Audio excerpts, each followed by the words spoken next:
Okay, so we are in chapter 22 of the first book of Samuel. Chapter 22 of the first book of Samuel is very haunting for many reasons.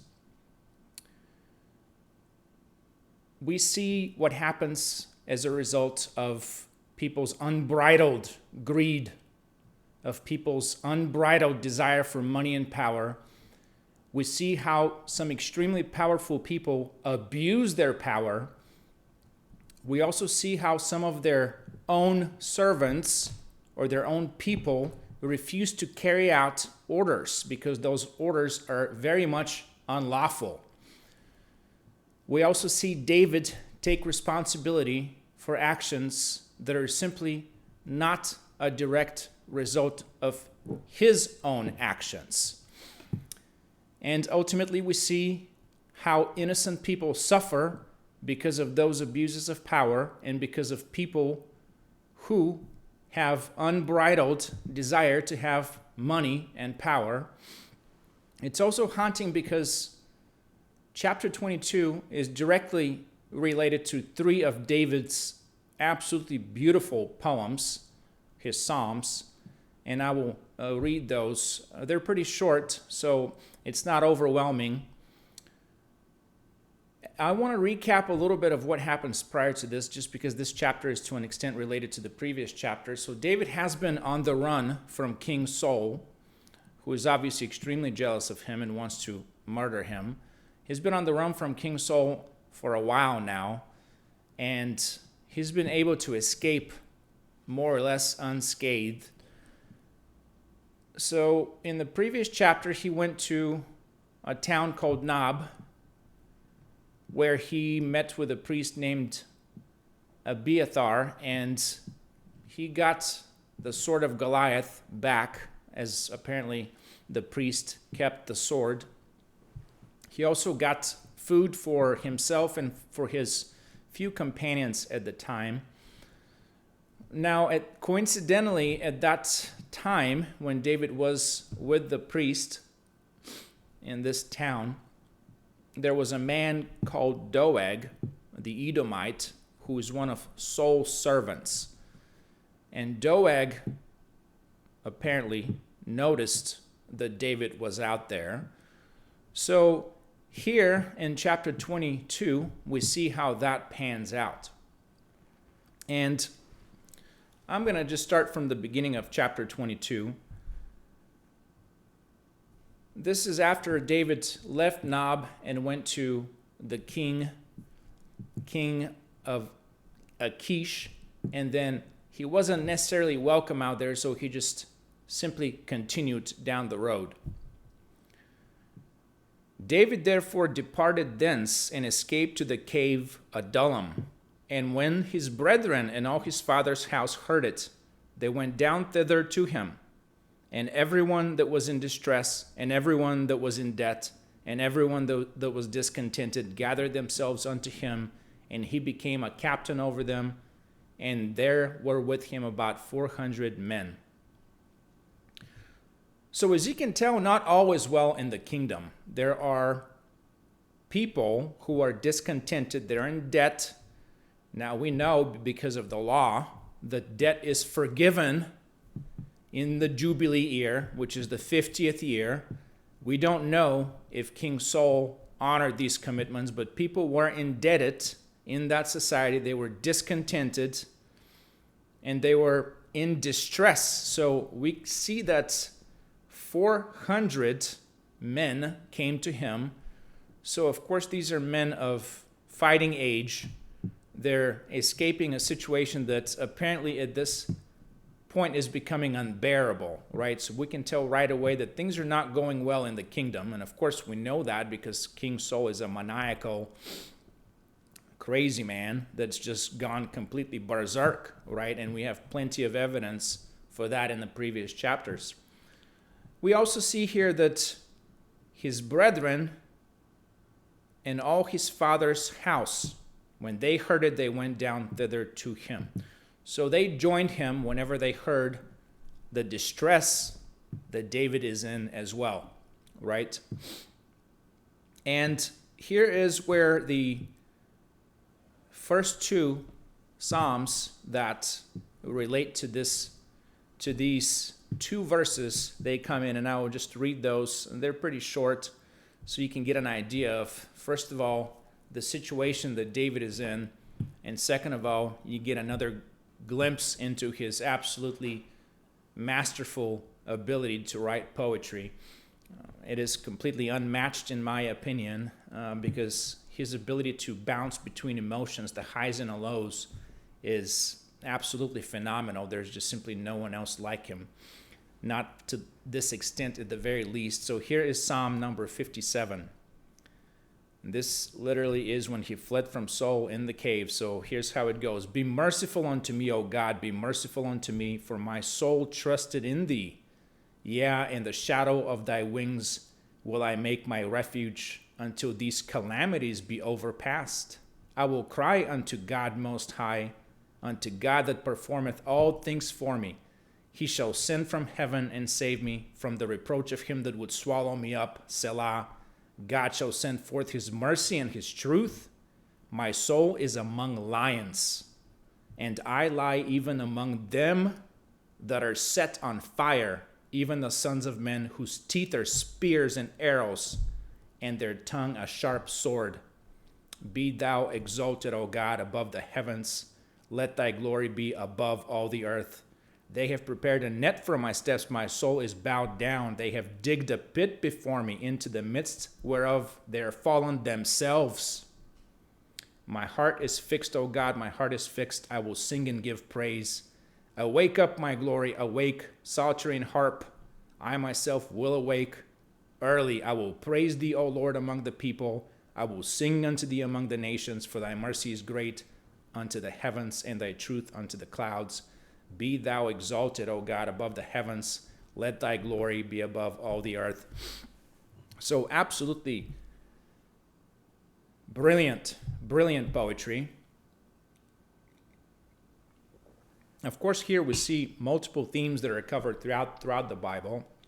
David is in deep distress, and he goes back and forth between his feelings at that time, his distress and his emotions, and praising and exalting God, right? So that's very typical of, for example, books like Job, where he is in the pit, as they put it, and then he's still praising God, right? So the themes, of course, they don't change throughout the Bible, regardless of which generation, which epoch, or the circumstances that people are in. So again, his use of metaphors and allegory is absolutely phenomenal. Listen to that. Even the sons of men whose teeth are spears and arrows, and their tongue a sharp sword, right? And then he switches, be thou exalted, O God, above the heavens. Let thy glory be above all the earth. My soul is among lions, right? Absolutely beautiful. There's another one, and this one is 142, directly related to this chapter. Let me just read that to you before I keep going with that's 22nd chapter in the book of Samuel. So here is 142. I cried unto the Lord with my voice unto the Lord did I make my supplication. I poured out my complaint before him. I showed before him my trouble when my spirit was overwhelmed within me. Then thou knewest my path. In the way wherein I walked have they privily laid a snare for me. I looked on my right hand and beheld, but there was no man that would know me. Refuge failed me. No man cared for my soul. I cried unto the Lord. I cried unto thee, O Lord. I said, thou art my refuge and my portion in the land of the living. Attend unto my cry, for I am brought very low. Deliver me from my persecutors, for they are stronger than I. Bring my soul out of prison, that I may praise thy name. The righteous shall compass me about, for thou shalt deal bountifully with me. Right? So once again, he addresses, well, first of all, he talks about God in third person, then he addresses him directly. That's also very typical of his poetry, right? I cried unto the Lord with my voice. I showed before him my trouble. And then here's how the next verse goes. When my spirit was overwhelmed within me, then thou meaning God knewest my path. In the way wherein I walked, have they, these people, privily laid a snare for me, right? They laid a snare to capture him. He's using allegory here, although it's very much also not allegory, right? I looked on my right hand and beheld, but there was no man that would know me. Refuge failed me. No man cared for my soul. So a few times back, I talked about his exceeding loneliness and how in this persecution, he's obviously being persecuted. He's being pursued. It is a hot pursuit by an extremely powerful king, someone whom daughter he married, right? Which is even more bizarre. He is very much on his own. Now, of course, in chapter 22, as I noted above, there are people joining him. So he's got a little group of people there who are in distress, just like he is. They're discontented, right? And so let's see what happens, right? After these people join him, about 400 men. And David went thence to Mizpeh of Moab. And he said unto the king of Moab, let my father and my mother, I pray thee, come forth and be with you, till I know what God will do for me. And he brought them before the king of Moab, and they dwelt with him all the while that David was in the hold. And the prophet Gad said unto David, abide not in the hold, depart, and get thee into the land of Judah. Then David departed and came into the forest of Hereth. So what David does here is he senses that his parents are not going to be in good shape if he leaves them alone, right? King Saul is going to go after them as well. There's no doubt about that. So what he does is he goes to Moab. Moab is not part of the territory that I'm talking about. It's not part of Judah. It's not part of Israel. It's east of the Jordan. It's a completely different kingdom with a different king. They have a very back and forth relationship. That is Israel, Judah, and Moab.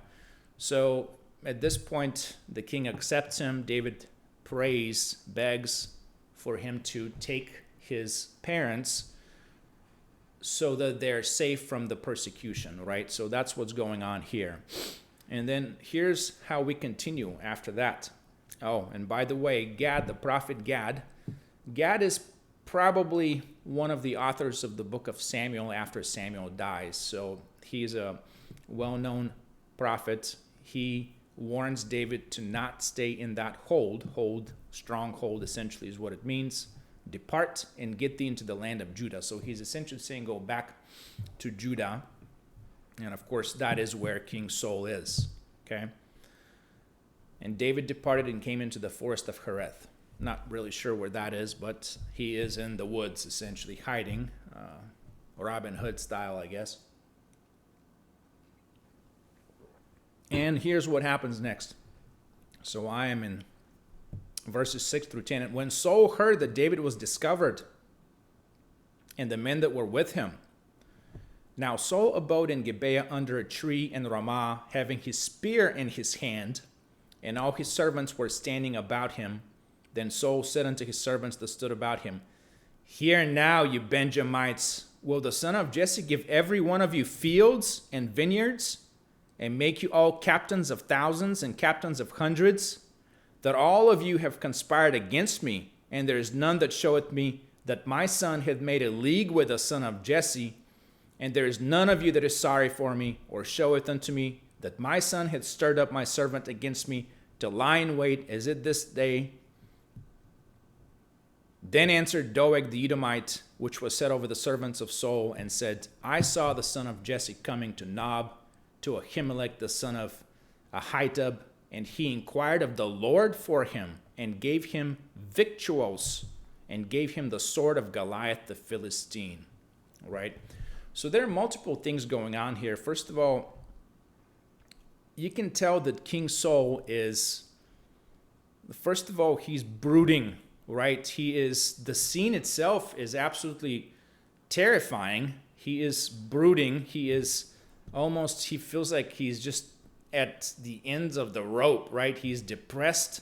He's once again in one of those evil moods. He's got a spear in his hand, right? The spear that he threw at the wall at David and his son. So he's also under a tree in Ramah, right? So having his spear in his hand. So Saul, just apparently his abode, his house, his castle, at least his gazebo, patio, whatever it is, as that is repeated multiple times, apparently it's under some sort of a large shading tree, right? That's where he is. And quite ironically, he also gets buried under a tree. But you can almost picture him with his sword, his spear that is in his hand, and then under this shading tree, and all his servants were standing about him. So he's obviously got a heavy entourage of bodyguards and loyalists, right? They're definitely loyalists. Why are they loyalists? Because guess what the text reads? Then Saul said unto his servants that stood about him, hear now, ye Benjamites, right? So he's using that patriotism, because remember, Saul is a Benjamite. He's from the tribe of Benjamin, whereas David is from the tribe of Judah. So he's saying, hear now, you Benjamites. So those people that are around him are very much loyalists, and he's using that type of patriotic fervor to stir them up, right? And guess what he does? He gaslights them. Here's how that reads, right? Will the son of Jesse give every one of you fields and vineyards? Will he, the son of Jesse is obviously David, will he give you vineyards, right? No, I will give you vineyards and fields, right? So he's using what? He's using money and property to corrupt them. And of course, he's gaslighting them, because none of this that he says is actually true. So listen to what he's saying. Will the son of Jesse give every one of you fields and vineyards and make you all captains of thousands and captains of hundreds, that all of you have conspired against me? No one's conspired against him, right? He is absolutely paranoid. And that paranoia is why he's surrounded by loyalists, right, who are from his own tribe, because he fears for his own safety. He's just not sane in his head is what's going on here, right? And there is none that showeth me that my son had made a league with the son of Jesse, and there is none of you that is sorry for me, or showeth unto me that my son hath stirred up my servant against me to lie in wait as it is this day. Lie in wait means just literally ambush. Lie in wait, he's as if David is waiting to kill him, which is complete nonsense, right? David is running away from this maniacal berserk king, right? That's what's going on here.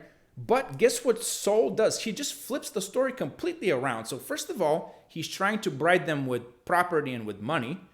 And then he's gaslighting him, saying, why are none of you sorry for me? Even my own son is against me. You don't feel sorry for me at all, right? That's what's going on here.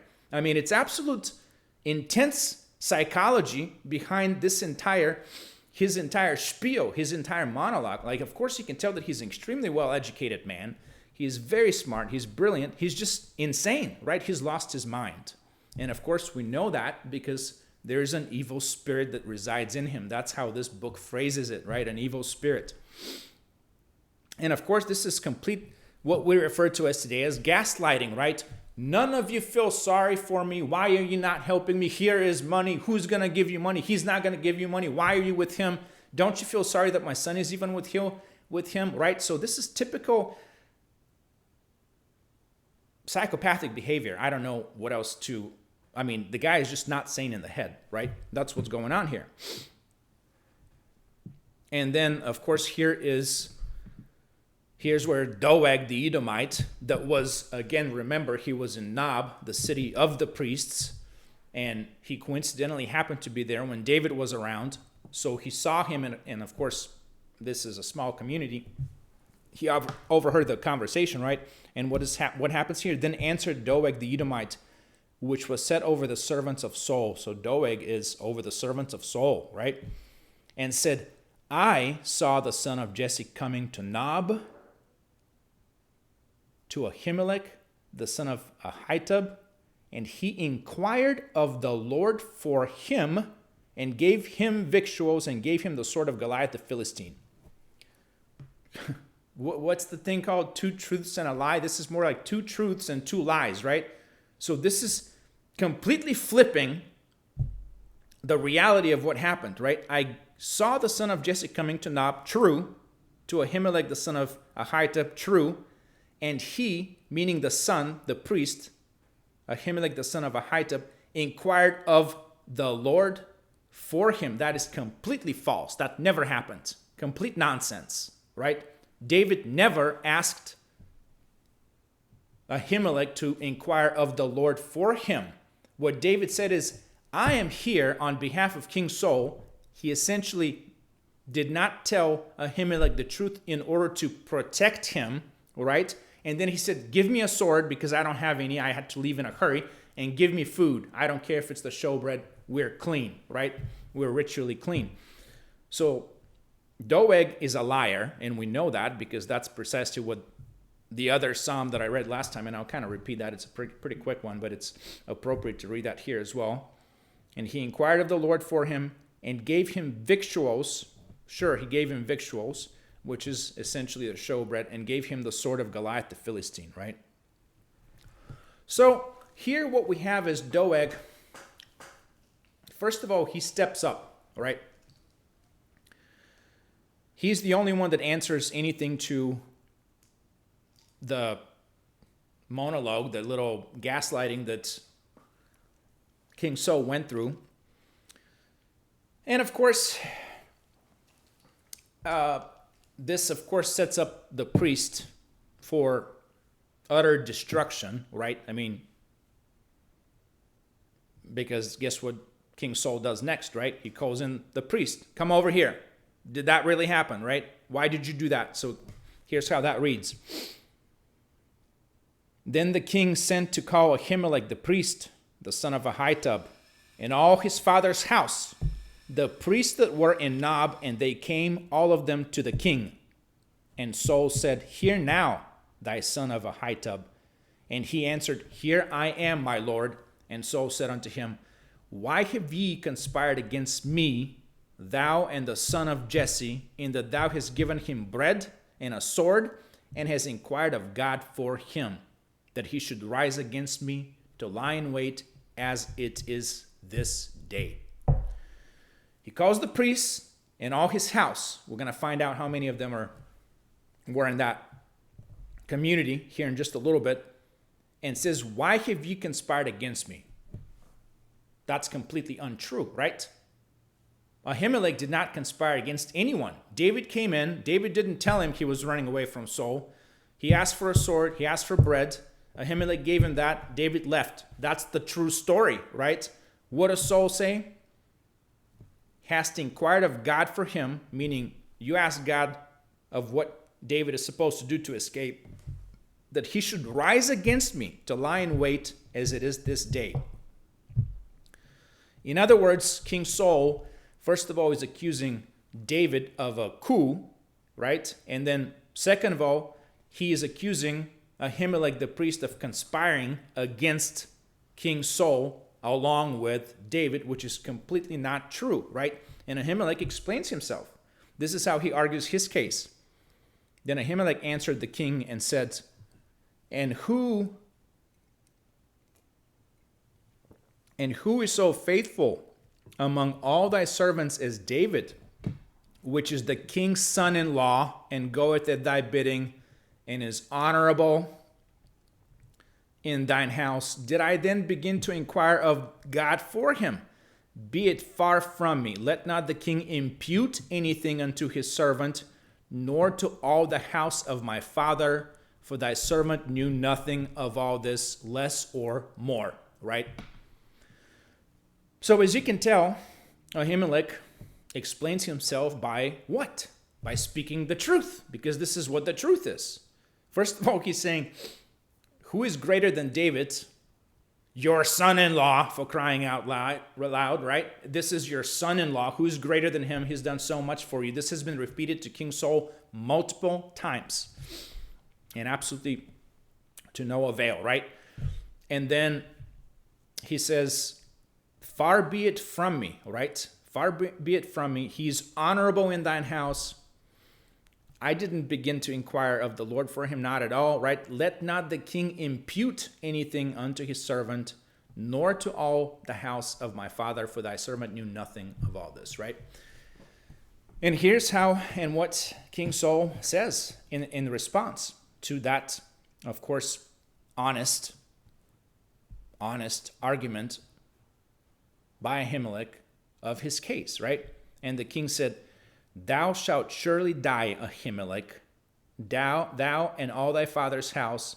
And the king said unto the footmen that stood about him, turn and slay the priests of the Lord, because their hand also is with David, and because they knew when he fled and did not show it to me, but the servants of the king would not put forth their hand to fall upon the priests of the Lord.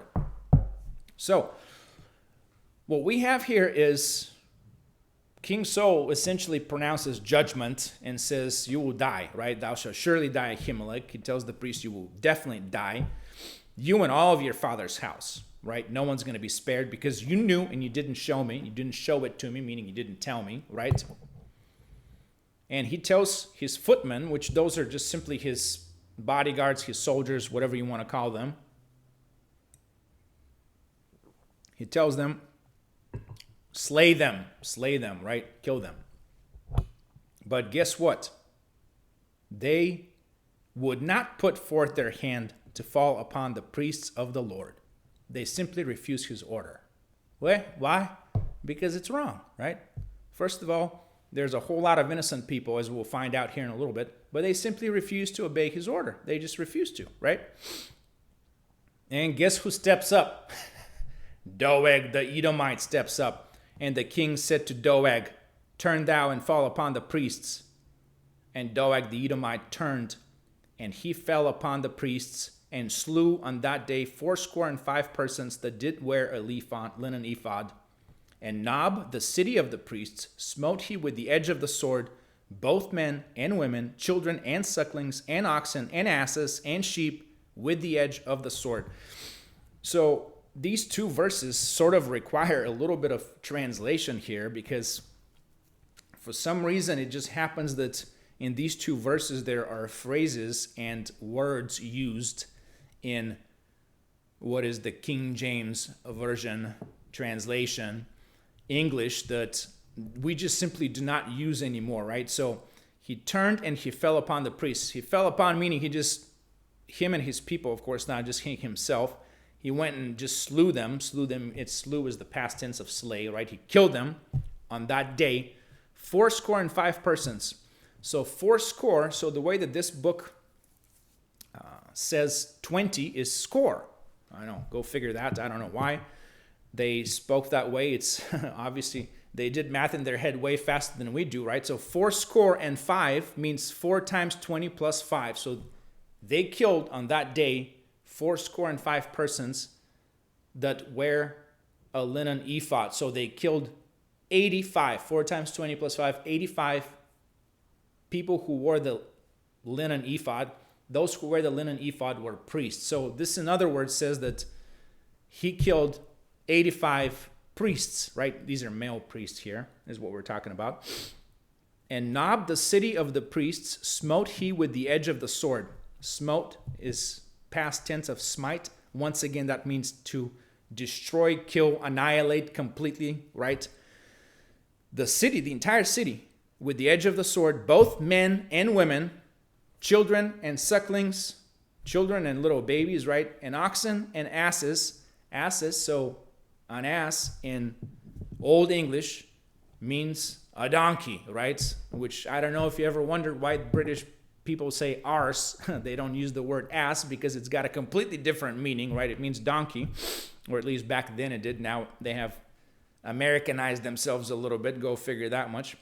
But they killed oxen and asses and sheep with the edge of the sword. The edge of the sword is a phrase that is used throughout the Bible that is essentially means with the sword, right? They killed them by hacking them to death, whatever it is, beheading them, right? So, of course, remember, just up a little bit, I was saying that Doeg was, first of all, he was a liar. We know that for a fact, as it's explicitly told us. Second of all, King Saul offered people what? Do none of you want, who is the son of Jesse going to give you lands? Right? All kinds of stuff. And here's where that psalm, David's Psalm 52 comes in, right? I'll just kind of reread it. It's a pretty quick one. This is referring directly to Doeg, right? And we'll find out why, because David ultimately, he knew that that was going to happen. He knew that Doeg was going to betray him, and you'll hear about that in a little bit. But let's read this psalm real fast. Why boastest thou thyself in mischief, O mighty man? The goodness of God endureth continually. Thy tongue deviseth mischiefs like a sharp razor working deceitfully. Thou lovest evil more than good, and lying rather than speak righteousness. Thou lovest all devouring words, O thou deceitful tongue. God shall likewise destroy thee forever. He shall take thee away and pluck thee out of thy dwelling place, and root thee out of the land of the living. The righteous also shall see and fear, and shall laugh at him. Lo, this is the man that made not God his strength, but trusted in the abundance of his riches, and strengthened himself in his wickedness. But I am like a green olive tree in the house of God. I trust in the mercy of God forever and ever. I will praise thee forever, because thou hast done it, and I will wait on thy name, for it is good before thy saints. Right? So that's just spot on of what goes on here, right? So what is he saying? Why boastest thou thyself in mischief? Of course, mischief is used completely differently nowadays in English. It, of course, is nothing good in this case. Almighty man, right? So he's being very sarcastic. Almighty man. He calls him almighty man. The goodness of God endureth continually. Thou devisest mischief, right? So he devises wrongdoing like a sharp razor, working deceitfully. Thou lovest evil more than good. That's obvious. And lying rather than to speak righteousness, right? Because he lied. He really did spin the story big time. I mean, big time against David, to the point where King Saul just took it and ate it up, right? Lovest all devouring words, all thy deceitful tongue. God shall likewise destroy thee, right? And he's also saying, and root thee out of the land of the living. Now, I can tell you that the land of the living here doesn't just refer to this earth that we live on. It talks about a land of the living after death, right? After the final judgment. And of course, he praises God as always. That's just David. So that's essentially what happens to the unfortunate community of Nob, where Ahimelech, the priest of the house of Ahitub, lived along with apparently 85 other priests and their women and children, and they're all dead, and their fields of the beast, as their beasts of the field, as they're described, donkeys and whatnot. Their entire household, their entire community has been wiped off the face of the earth, right? And this is how the chapter ends. And one of the sons of Ahimelech, the son of Ahitub, named Abiathar, escaped and fled after David. And Abiathar showed David that Saul had slain the Lord's priests. And David said unto Abiathar, I knew it that day when Doeg the Edomite was there, that he would surely tell Saul, I have occasioned the death of all the persons of thy father's house. Abide thou with me, fear not, for he that seeketh thy life. For he that seeketh my life seeketh thy life, but with me thou shalt be in safeguard, right? So David takes responsibility for the death of these people, and he befriends Abiathar, who in turn becomes his priest later on. Whenever David becomes king, they become good friends. That's a heavy burden to carry, right? Very heavy burden to carry for David. He takes responsibility for that bloodbath, essentially, and it is, once again, as I said last time, this was a white lie that did not pan out. He probably should have told Ahimelech, get out, I'm chaste, but he did not, and this is what happened. It's a heavy burden to carry. He takes responsibility for it. Of course, this is in stark contrast with King Saul, who just never took responsibility for anything, right? He just simply abused his power to an extent that is imaginable, and we can see the consequences to civilians and innocents that suffering from